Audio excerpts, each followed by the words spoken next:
Okay. All right. Well, again, good evening, everyone. Thank you all so much for joining us. I know there's a lot you could have been doing with your evening, and appreciate you taking time to join us tonight, talk about a pretty cool project, pretty exciting project that I think folks have been keeping an eye on for a little bit now. And it's good to have a community conversation about this. Again, I wish we were in person, but appreciate so much you all signing on from your homes or from your work desk, wherever you are. We're scheduled to run from about 6:05 now to about 7:30, so hopefully you can stay on with us. And we'll get started here. I want to first give a couple of our elected officials a chance just to say a few words. So I'll first hand it over to Mayor Holiday Ingram. Thank you so much, John, and thank you to everyone who made time, who's taking time to be here this evening for a very important conversation around development in the Willingham Corridor. This opportunity presents a chance for Tri-Cities collaboration with College Park, Hapeville, and East Point, a way for us to have community input into what this corridor will be as we have adjacent borders right in this area. So it's great that the three cities are working together to go through the study process and to talk about how we all envision this area developing. And we know that there are higher and better uses of land and things that do not negatively impact the quality of life of our residents. We know there's higher and better use of this land in this area outside, and that is not a substation. So I see a lot of residents who are here and live in Egan Parks. I want to acknowledge that that's not lost on me. I'm actively working and leveraging my network, relationship, influence, and resources to really join in the fight to make sure that we protect the quality of life of our residents and bring something to this area that enhances the quality of life of residents, not only in the city of East Point, but again, this is about East Point, College Park, and Hapeville, and us working together. So thank you for making time to lend your voice, to share your thoughts and share your ideas around what this corridor could look like. We have a blank canvas, and this is a real opportunity to really start this work of adaptive reuse of vacant industrial property and really transforming it to higher and better uses like town centers, mixed use development, or other quality of life type activities, or in buildings and spaces and places to gather and placemate, and working through that together and starting with community input. Our community, our residents are absolutely the most important stakeholders, and be rest assured as we continue to go through this process, we will definitely have opportunities for you to continue to engage and keep you informed about what is happening through this Willingham corridor. So again, thank you to everyone for being on this evening. Thank you for being a part, and tell others about it. There will be multiple ways to share input, make sure we get the word out, and make sure people are encouraged to let their voice be heard during this process. So again, thank you, John and team and Aerotropolis Atlanta Alliance. I saw Shannon James on here, as well as I know the collaborative firm is working on this, as well as our staff, Kimberly Smith, and the staff in Hapeville College and College Park as well. So thank you so much. And we will continue to create places, spaces within our community where we enhance the quality of life and where all East Pointers can thrive. So thank you, have a great evening. Thank you, Mayor. And just want to give a couple minutes also, Mayor Motley Broom, to just say a couple words as well. I'm not sure. She's such a hard act to follow. And that's why she's my mentor, because she just sums it up all so well. I want to express my thanks to everyone for being here, because we all know in College Park, we are building the community that we deserve. And that work is something that has to happen from the ground up, especially with a project like the Willingham Corridor. And we have so much potential, as Mayor Holiday Ingram said, for great things to happen in the Tri-Cities for this area, but we have to be at the table. And these opportunities, everyone here is taking that opportunity to be at the table, to have your voice heard.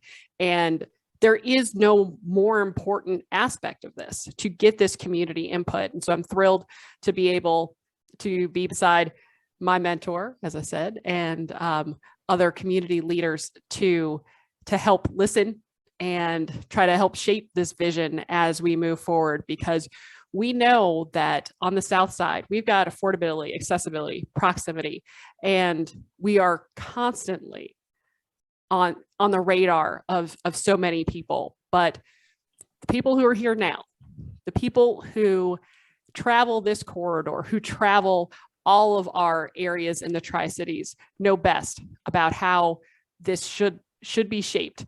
And this is a great opportunity for everyone to have that input. So again, welcome. And I look forward to hearing what everyone has to say about this.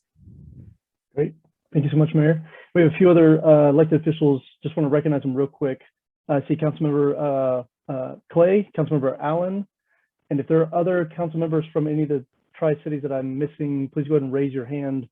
Hit the raise hand button. I won't see if you raise your hand, maybe, and let me know if anybody else is here, elected officials that I'm missing.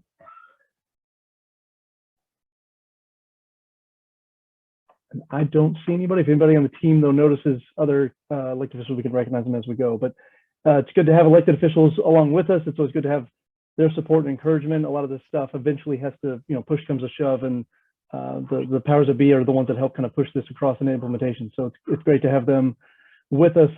Want to just give a brief moment for Kimberly Smith on staff, kind of representing the project management team, just to say a couple of words and then we'll get started. Hi, good evening, everyone. Thanks, John Tooley and everyone.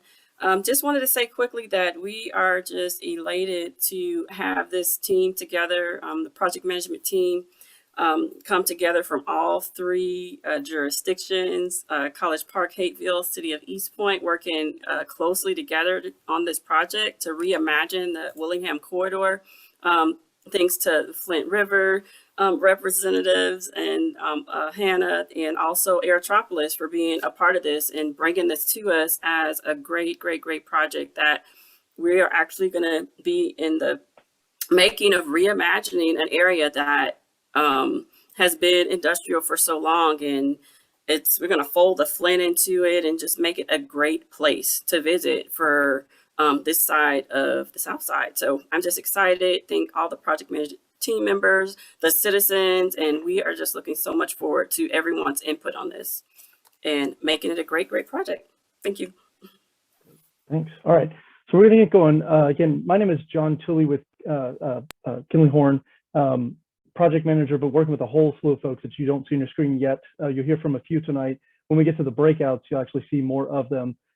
Matt Betzel from HRNA is going to join me. We're going to try to keep it brief on the front end, get a little bit of setup, catch all up to what we've already been hearing from you all, what we've been seeing in our initial analysis, and really set up the discussion for later. The point is not for you all to just hear from me and Matt on the front end.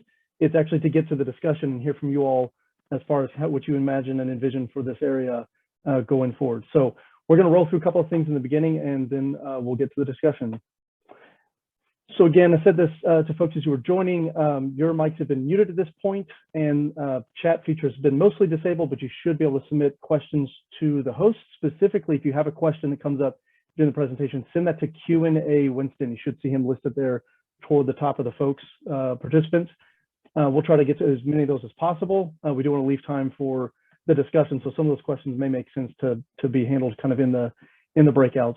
And as I mentioned, after this initial presentation, we'll move right into 3 virtual breakouts. You all have already been kind of divided up in the background, and somebody on our team is working on getting those set up, and we'll do that here as we get further into the meeting. Just quickly, again, what we hope to do is cover study area and background. Folks that maybe this is your first time hearing or seeing anything about this, we'll cover some of the existing conditions. Matt will talk through some of the market analysis. He and I will tag team a little bit on the focus areas, those areas that we think have the most potential and what we're going to focus our conversation on tonight. And then we'll get into the breakout discussion. All right, so study area and purpose. Again, a lot of you may know this and may be familiar with this, but to make sure we kind of level set and are on the same page, this is focused along the Willingham Drive corridor, kind of as the spine, but it's not only Willingham, it's not just that area. It includes Central Avenue, it includes the northern area of Egan Park. It's just outside of the 3 downtowns of East Point, College Park, and Hapeville. And is really this area that's kind of connected these 3 communities for a long time, but in a lot of ways, it's just been a pass-through for a lot of us that live and work in the community. It includes the headwaters of the Flint River, and a lot of you may know that now, the exciting work with the Finding the Flint effort. And on your screen there, what you see, that blue line in the middle, that is the Flint River, and it actually follows Willingham a lot of the way. The black area that you see outlined is roughly kind of the study area we're looking at, but I don't want anybody to get too locked in on that. We're really kind of trying to make sure that we're taking into consideration things that are on or just near that boundary. Essentially, if you want to think about where we're looking at, it's from Main Street, kind of on the west, all the way over to Sylvan Road and 85 and into almost Virginia Park in the Hapeville area. And y'all know today is a mix of industrial, former industrial, commercial with a lot of residential kind of nearby. As you've heard from the discussion so far, this includes the three cities within the Tri-Cities. And this is one of those areas where all three come together. And it's interesting that in a lot of ways, this was the back door. This is kind of the back door for all of the communities, but perhaps serves as an opportunity to better link these three really exciting dynamic areas together with all the cool stuff that's happening in the downtowns. What's happening in that in-between space. Traditionally been an industrial area, an employment area, but kind of what's next for it is part of the question and the purpose of the study. So developing a vision for the future of the area, identifying potential catalytic sites, and that's both for private investment and public investment, public intervention. So identifying that as well. Really trying to highlight the Flint River. There's been a lot of interest and excitement along the whole corridor of the Flint River, but here at the farthest northern edges of the headwaters of the Flint, this is one of those first opportunities to provide some meaningful opportunities for folks to engage with the Flint.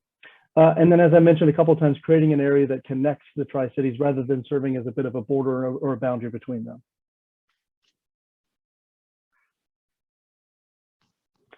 All right, so I'm going to roll through several maps just to give you an idea what we looked at, but maybe get the wheels turning a little bit for you all as we head into the discussion.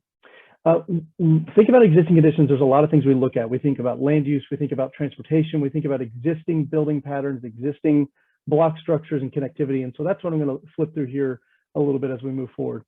When you look at existing land use, which is the map on the left, it really is a patchwork of land uses kind of along the corridor itself.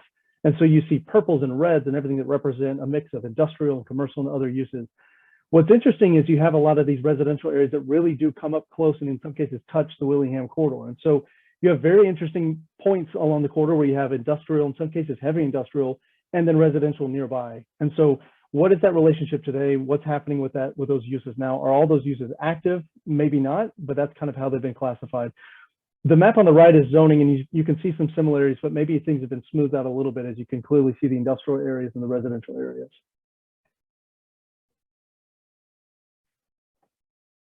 So we want to look at the actual buildings and the development that's on the ground today. So the map on your left, it may be a little hard for you all to see on your screen, but what you're looking at there are actually the building footprints within the area. And so all the houses, all of the industrial buildings, the commercial buildings within the area. And then they've been color coded based on the year they were built. So the lighter the color, the lighter the footprint, the older the structure is, and the darker, the richer the color, the newer. And so you can see, I mean, this area has been around here for a long time, right? I mean, the Tri-Cities have been around on the south side for a long time, and this is some of the older parts of those communities where they come together. What you'll notice is some of the larger buildings in the area are newer, kind of over time as buildings, especially industrial uses, got larger. You can see those building footprints increase. Specifically, you can see the former Owens, Illinois site.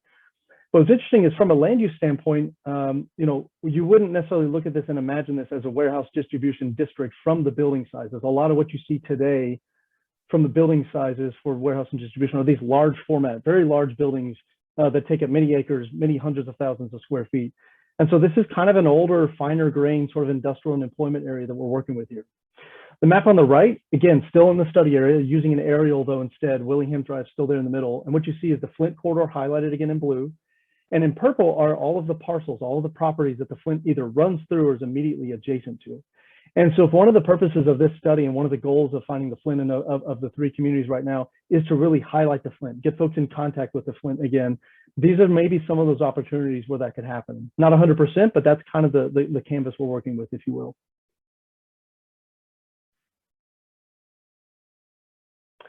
So that's a lot about land use and kind of development right now. So let's think about transportation for just a minute. The area has pretty good local connectivity. If you're local and you want to get around, the neighborhood streets and the local streets to use. Main Street and Norman Berry, Bobby Brown, Sylvan Road, Virginia Ave all provide great local connectivity. But the rail corridor and the interstates provide a little bit of a barrier. The rail corridors, both on kind of the western edge as well as along central, do kind of divide up the area and cause a little bit of an access issue. On the right, you'll see a series of arrows and lines that are showing you the on-off ramps for the interstate. And we'll talk about this a little bit later when we get into the breakout groups. But if you're traveling along the interstate and you're trying to get to Hapeville, you're trying to get to Virginia Ave, it's probably pretty common sense, pretty easy to get there. But if you're trying to get anywhere else and you're trying to get west of the interstate, it can be a little bit of a circuitous route to get there, specifically onto the Willingham Corridor itself, specifically to the downtowns of Hapeville and of East Point and College Park. And so that's something we're thinking about in this process is how do we work with what's there, but how do we maybe unwind that and either better sign it or think about better ways of connecting.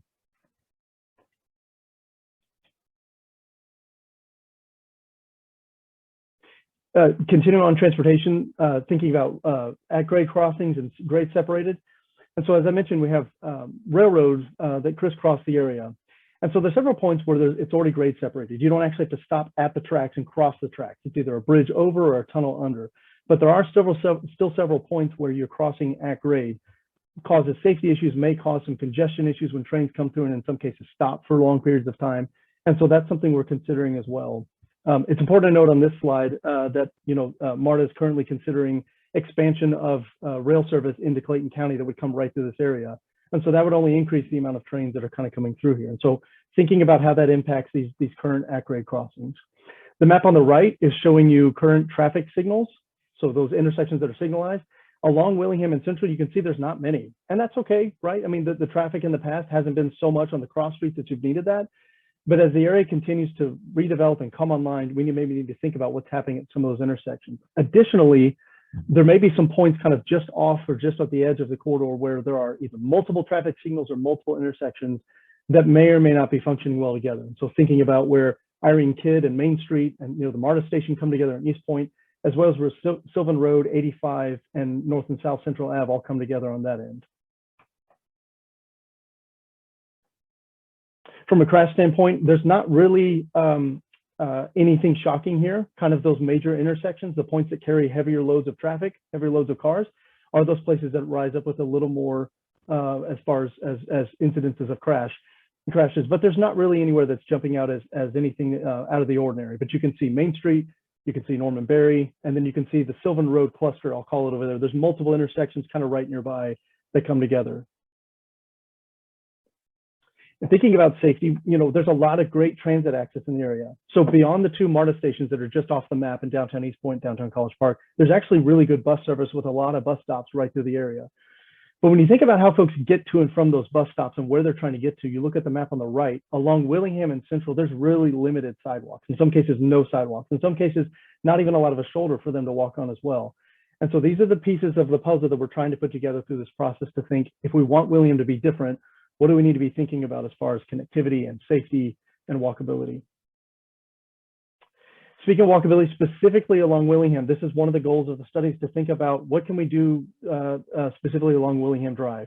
These two maps you're going to see later, but just wanted to highlight now from the right-of-way standpoint, from as far as how much land is owned by the public along Willingham that you can work with when you think about adding sidewalks or bicycle lanes or anything else, it's pretty limited. On the western edge of Willingham Drive, closer to Main Street, there's a little more as far as publicly owned right of way. But as you go east, it gets a lot more constrained. So that's one piece of the puzzle. The other is there may be right of way available, but there's a lot of utilities, a lot of power easements and things in this area, a lot of power poles and other things. And so the map on the right, blue is showing you where it's possible, it's probable that you could add something. There's not a lot of things in the right of way that might constrain that.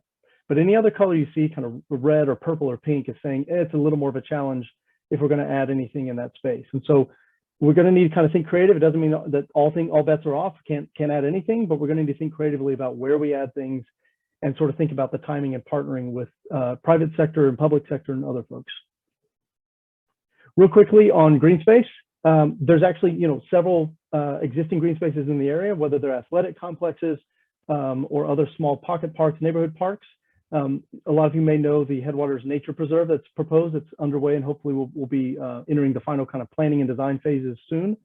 And so there's already a decent amount of parks kind of in the area, which I'll show you here in another map. There's also some proposed additional green spaces, either from previous studies, from finding the Flint that identified that. There's maybe some possibility for some other small green spaces in the area. And so when you think about where these parks are and how people get to and from, this is just a simple map put together showing from the park, what does the access look like for kind of a quarter mile, half mile around each of those parks. The darker the color is that quarter mile, real close, walkable. Half mile is maybe starting to get a little bit farther. So each of these different colors, splotches that you see are a different either current or proposed park space.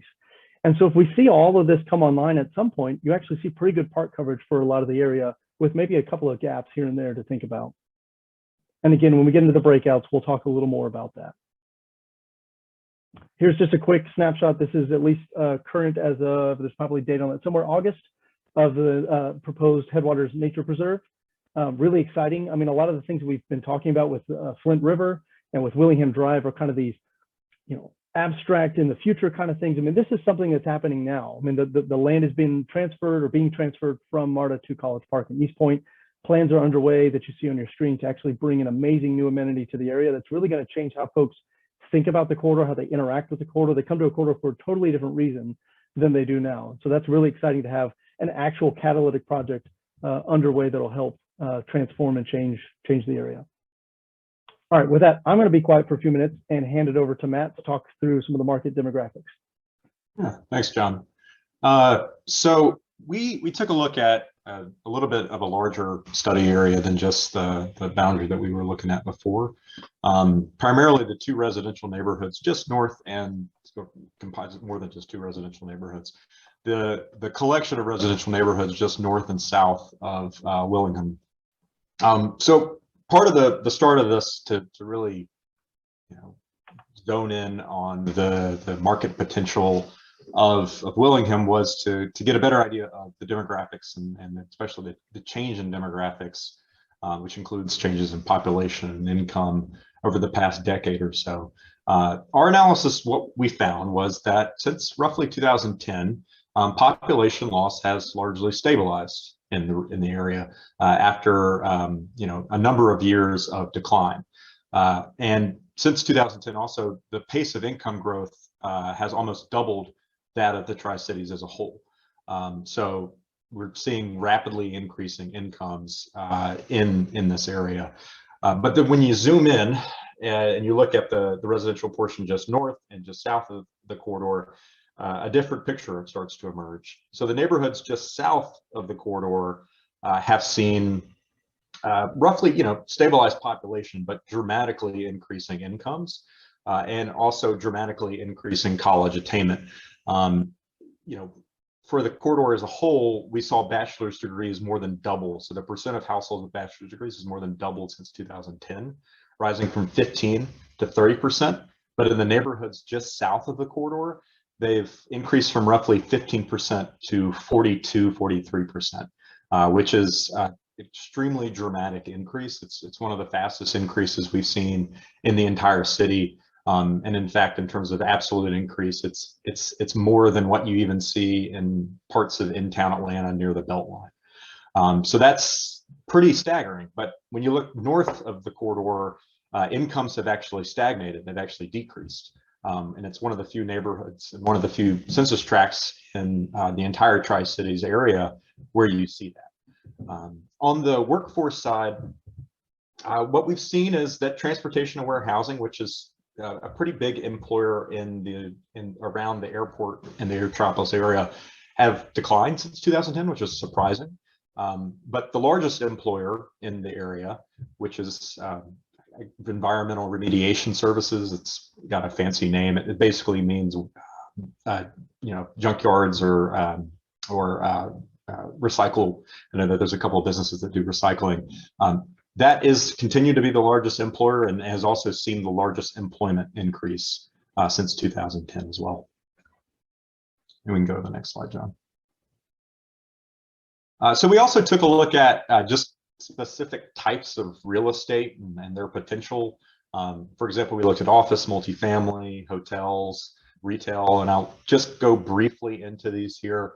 Our report does a lot more detail on this. So if anyone is interested, that'll be attached as a final report of this project. On the office side, what we found was that prior to COVID, there were pretty low vacancies, especially at some of the major office projects just outside of the corridor. For example, Hartsfield Center, low vacancies, rents roughly around $27 per square foot. And that has actually led to some of the existing owners and other developers interested in the market to consider new office construction just north of the airport. Now that is prior to COVID. Since COVID has hit, I think the market is a little bit less tangible, and you know, no one really knows exactly what's going to happen, especially in the office market moving forward the next couple of years. But it's a sign of good progress, and you know, the continued attraction of the airport as a location for major corporate headquarters could bleed into Willingham eventually.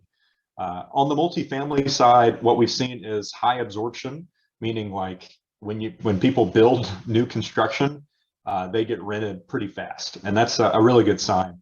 And in fact, the Gateway at East Point and the pad on Harvard, those were, you know, built outside of Willingham, but they roughly, you know, over 200 units of new multifamily that was absorbed fairly quickly. A lot of the developers, especially multifamily developers that we talk to, are definitely interested in the Tri-Cities as a whole, and specifically the areas near downtown Hapeville, downtown East Point, and downtown College Park. So much so that you've seen a number of new projects get proposed within the past year or so, and I would expect to see that continue to increase moving forward. But the big thing is that when you talk to these folks, they're really interested in walkable environments. That's why they want to, you know, developers want to build near the downtowns. So that when you introduce the concept like, are you interested in building in Willingham? There's a little bit of trepidation and concern, because what it is, I mean, as John already mentioned, there's very few sidewalks actually in the area. So part of that is, and you know, we'll talk a little bit about the assets and challenges, is how to reposition. Important part is how to reposition the corridor to be more attractive to new development. On the retail side, we saw that you know, folks that we talked to, is that it's very important for retailers to both draw in local employees and airport visitors in addition to local residents, and that's going to be a crucial part in realizing any new retail development in the Willingham corridor. We found that, you know, grocery stores, bars, and furniture stores are examples of types of uses that aren't particularly served well, and that could find a market in or around the Willingham Drive. On the industrial side, you know, I think the biggest thing is that rents have more than tripled since 2010, from $244 to $8 per square foot, which is it's a great sign. It means a lot of the older industrial stock is able to charge high enough rents to stabilize their condition. And it's usually a sign is that you're not going to see a lot of this industrial stock become vacant in the future. And it also means, you know, this area continues to be a really attractive destination for all types of industrial warehousing and transportation uses. And on the hospitality side, folks that we talked to, you know, up until COVID, occupancy and revenues were trending up. They'd been trending up for the past, you know, people that we talked, we couldn't even remember the last time that hotels were doing as well right before COVID. So I think a lot of the hotel market is going to depend on just national concerns, but for the most part, we see hospitality trending upward, and is going to be a real bright spot for Willingham moving forward. And that's it for that. John, I think we can sort of skip this slide. Okay. All right. So with all of that in mind, the kind of existing conditions, looking at the market, hearing from you all and stakeholders, what we've done is kind of looked at the Willingham area and started to develop a little bit of a framework. Now, this is kind of in process. You're kind of seeing behind the curtain a little bit on this. I don't think that this may be exactly the character areas that we end up with, but to at least help us understand sort of what's happening along the corridor, what's kind of a snapshot of each of these areas, and are there similarities between some versus others.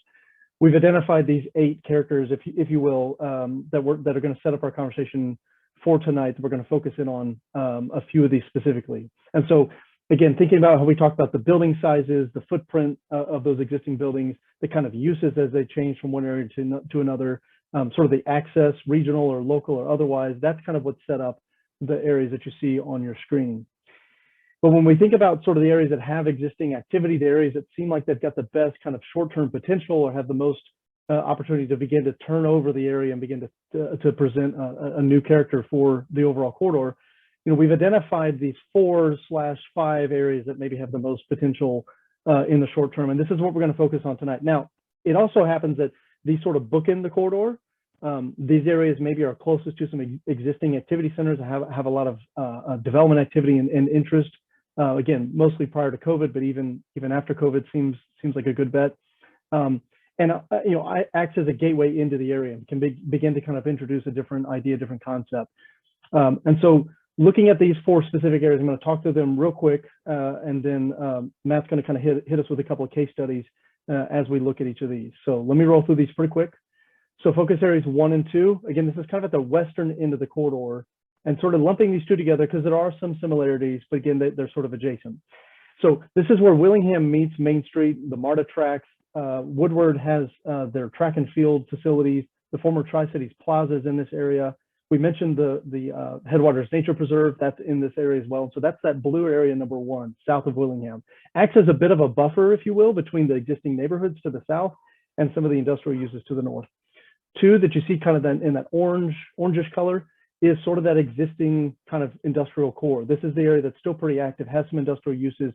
Seems like that, for the short term, medium term, that some of that will kind of stay a little bit industrial in character.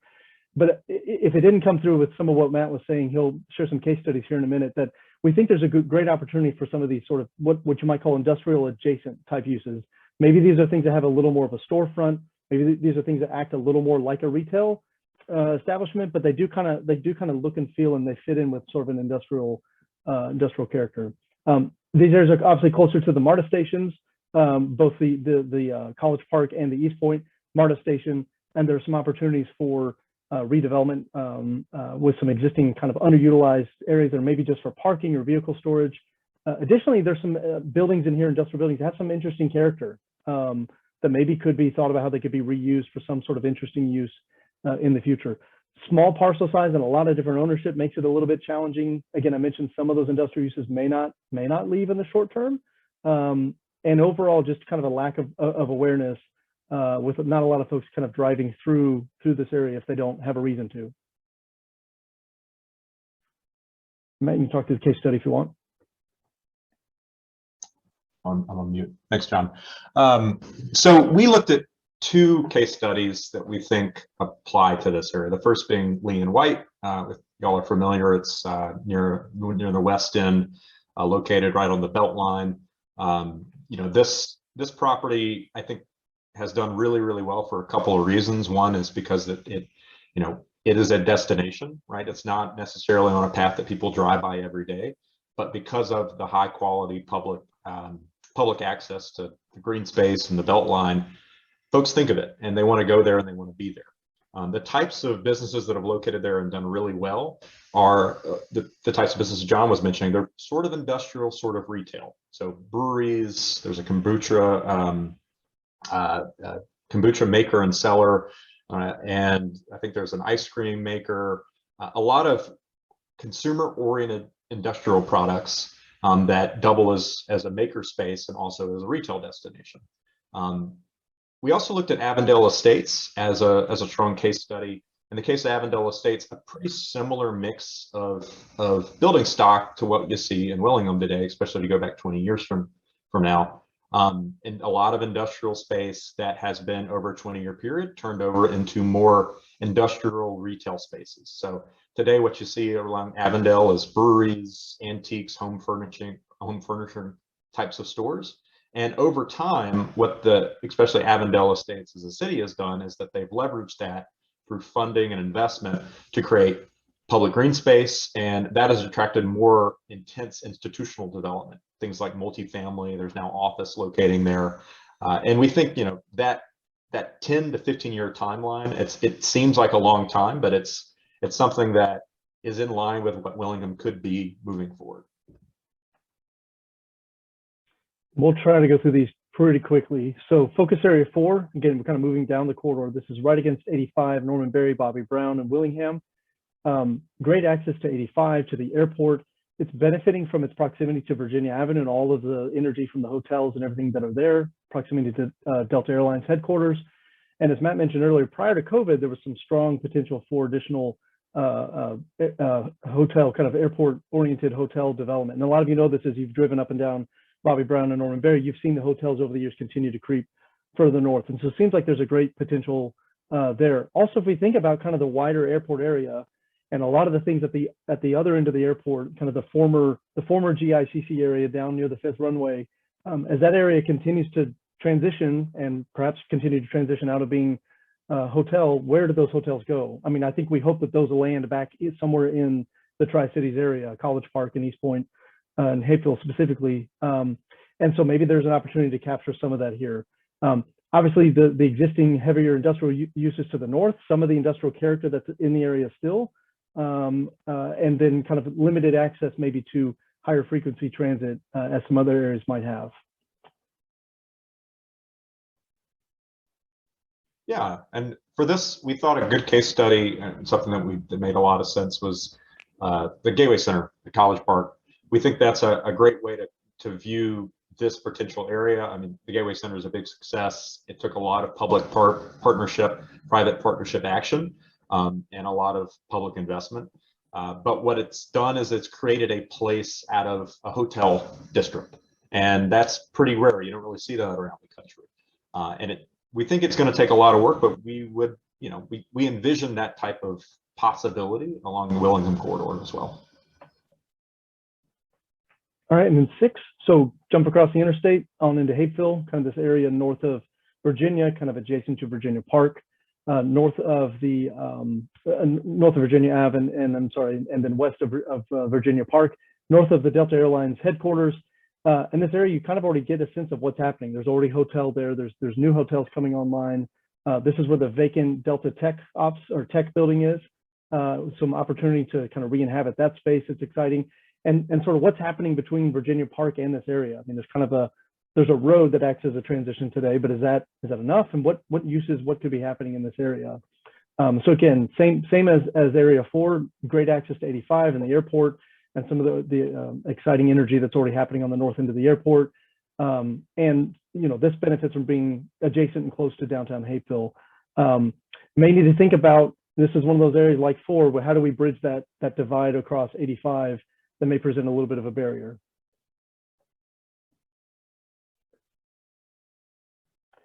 So the last one, focus area 5. And so, we've had some conversations, and I think folks have said, this is kind of the elephant in the room, and that maybe is literally true because it's a large development site. But I think a lot of folks understand that what happens to the former Owens, Illinois site really impacts the rest of the area. And so, there were a fair amount of jobs that were lost when that did close. There's opportunity to bring some investment back to the area in the form of jobs or development. The area is existing industrial, and so the remediation of that site, that's actually taking down of the building itself. There's some things that make it a little bit more challenging and maybe on a little bit different trajectory than the other areas where you're just talking about bringing a hotel online or repositioning an existing small building. Does not mean that it's not possible. We've done some amazing things in the Atlanta region. We've seen some great projects happen, and in the airport area specifically, y'all have done some great stuff. It may just be on a little bit different trajectory and may require a lot more partnership between public and private. So I think we're very interested and keen on paying attention to what's happening here, but I think we want to be clever about how we help the communities express what they want to see and respond to market realities and attract the types of developers that are the ones you want to see, rather than if we just kind of leave things to the market as is, we may get a lot of the same that we've kind of seen in the past. And so that's kind of a quick setup on that. Matt, I'll go to the case study on this. Yeah, so like as John was saying, it's a huge asset. There's so much space, so much incredible space available. We took a look at a couple of different case studies, like Project Granite in West Marietta, so that's in West Midtown in Atlanta, about how developers use all of that space. In the form of Project Granite, QTS has used a large portion of the space as a data center, but has taken about maybe a third and turned that into a mixed-use destination. When you've got roughly 1 million square feet, you've got to get creative on the type of uses for it, because you can't fill everything with office and retail. There's just not enough demand, even in West Midtown, for that type of use. We also took a look at, in Pittsburgh, Carnegie Mellon, they've retrofitted an old industrial warehouse, roughly 100,000 square foot defunct, not warehouse, but a defunct steel mill, into a research center for robotics and innovation, which I think is a very strong use case and a potential user for this site in the future. The final case study we took a look at is Studio City in Atlanta. That is an ongoing, just roughly announced, I think it was announced this year. It's a former General Motors plant up in Doraville. And, again, tons of space. What do you fill it with? The big user here is movie studios. But they're also bringing in office space, multifamily, and retail to round out that investment. So you're not getting just an industrial site, but it's a mixed industrial site. And it's a really exciting use case that is, I think, becoming very popular over the past half decade or so. And like we've already mentioned, I mean, the Owen site is a fantastic opportunity for that type of player. You just gotta find the right partner first. Great. All right, so we've gotten through the talk at you phase. We've had 2 questions come in. If you have other questions, please go ahead and send those to Q&A Winston, and we'll handle those. But let me go ahead and take a look at the first couple of questions. One that came in was talking about all the transmission lines and utilities that are in the area. And so question was, any plans to approach the existing utility companies about underground installation? I think what this means is taking the existing power lines in the area and sort of putting them underground. The simple answer is typically our power companies don't tend to do that themselves. There are situations where they've partnered with private development and other public sector partners to do that in some areas of town.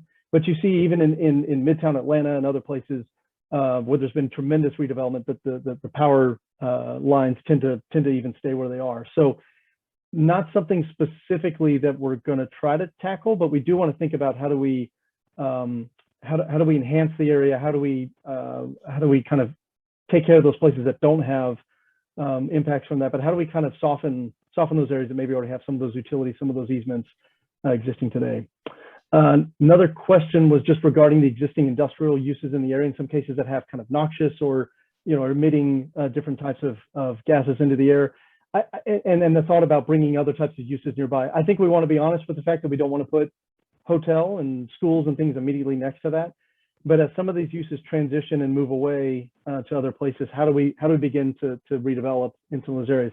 I think the way we kind of been talking about is how do we start to soften the edges around some of these districts and some of these uses. And so specifically, if you remember the map I showed you, and I'll show you here again in a second prior to breakouts, sort of the western end, there was area 1 that has Headwaters Nature Preserve and Woodward's Track and Field complex. And then area 2 was north between Willingham Central and Maine.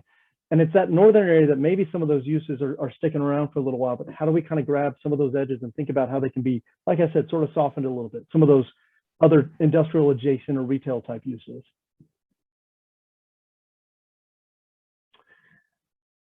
Let's see, another question kind of about similar industrial uses. And there's a lot of sort of auto salvage and auto storage and processing of those. I think it's kind of the same thing. In some cases, some of those uses may not be the highest and best. And as the market begins to turn, it may be an easier bet for some of those to turn and to change hands. Some of the other more active industrial sites may just be a longer term prospect. I think it's really a case by case. This study specifically won't get into identifying remove this site, remove that site, but begin to kind of think about what's the character and the idea of where we want the general Willingham Corridor area to move in the future. This question on consider crime in the area. And so we specifically didn't look at crime stats.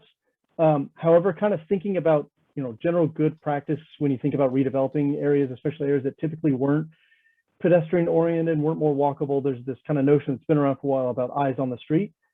And so that's kind of one of the challenges here is there's not a lot of, after hours, there's just not a lot of folks in the area. And so how do we begin to introduce additional uses that put more people, more activity in the area? Doesn't solve it completely, but begins to kind of make the area feel a little bit less empty, after hours, and a little more active. You may feel a little bit safer going there. The other thing is, it is a challenge. It's again, where the 3 cities come together. And I know the Tri-Cities already have a good working relationship between their public safety folks to kind of coordinate that. I know that the community improvement districts that are in the area also try to work between the different jurisdictions. So I think there's probably a little bit of an answer there about coordination amongst the jurisdictions as far as public safety. Let's see. There's a question about the case studies and kind of constraints about looking at other case studies outside of Metro Atlanta versus having them just inside Metro Atlanta. Matt, if you want to take a crack at why we pick some versus others. Yeah, I think we try to stick to Atlanta as best as we can, just because of the similar market conditions, and investors are familiar with case studies, and they tend to pursue projects that are like other projects that they're familiar with. But yeah, we did include the Pittsburgh as an example. I think Atlanta's got a lot of really great examples of case studies, and there's a lot of stuff we didn't include, but we can always look to outside the state of Georgia, and even outside of the Southeast too, if folks would like us to. There's more than enough examples of corridors like Willingham that have really seen success, or especially over the past decade. A few questions coming in. I just want to make sure we have time for our discussion, and some of these questions are going to be perfect for the breakout. So there's a couple of these I'm going to ask you if you didn't get it answered here, to kind of ask it as we get into the breakouts. There is one question, Matt, about the household income, and talking about north of Willingham and south of Willingham, and it's just clarification on where the boundaries went on the areas that you were talking about, kind of north and south. Do you want me to flip back to that slide? Like, you may not have had a map actually in this one. Yeah, we don't have a map today, but I can describe it. So these are the two census tracts that and forgive me if I'm not getting all the roads correct, but if we could get a map of the corridor, you can just kind of. Yep. Sorry, everybody. Let me flip back. Y'all can excuse the slide strange. Everybody, close your eyes for a minute. Yeah, as we're getting a nice example. So the census tract boundary is actually split along, I think it's along either Willingham or Central Avenue. So all of the demographics that we tracked of the neighborhoods north includes all of those residential areas north of Central Avenue, but bounded west of I-85 and then east of Main Street. And I forget the road that the Kroger is on, but south of there roughly forms that demographic boundary. The census tract south of Willingham, which has shown such an escalation in incomes and education attainment over the past decade, is roughly, it's like a triangle that's formed by I-85, Main Street, and Willingham. So that residential portion there. Great. Okay, like I said, we have some other questions that came in. Appreciate that. They're actually extremely relevant to the discussion we're going to have here in the breakouts, and I want to make sure to leave time for that. I told you we were going to try to aim to wrap up by 7:30. Hopefully y'all don't mind maybe hanging on just a few extra minutes. Understand if you need to get on with your evenings as we get closer to 7:30. But let's get ready to move into our breakout groups. Okay, so we have 3 virtual breakout rooms set up. Someone from our team has already gotten you all divided up and ready to go. All 3 breakouts are going to discuss the same information, so you're not going to miss something if you're in one versus the other. And we have sort of 3 things we want to talk about. We've again mentioned these 4 specific focus areas that we want to have a conversation about. We'll talk a little bit about transportation connectivity, looking at Willingham and some other, and then we'll close out with a conversation on green space. Again, I mentioned there's some good green space already in the area or planned, but there may be some opportunity to think cleverly about additional green space. With that, Brett, any instructions for anyone? Essentially, Brett's going to hit go here just a minute on our team, and y'all should have a button that pops up that says join breakouts, and then you'll go in there, and we'll adjourn after we are in the breakouts. We won't come back together for a report out. And folks in breakout 2, I'll be joining you just a minute late after you all get in there. So just hang for just a second if you don't mind, and then I'll join you once the breakouts are good to go. Brett, are we good to go? Yes, we are. I'm gonna go ahead and start to open up all the rooms. All right. Thank you, everybody.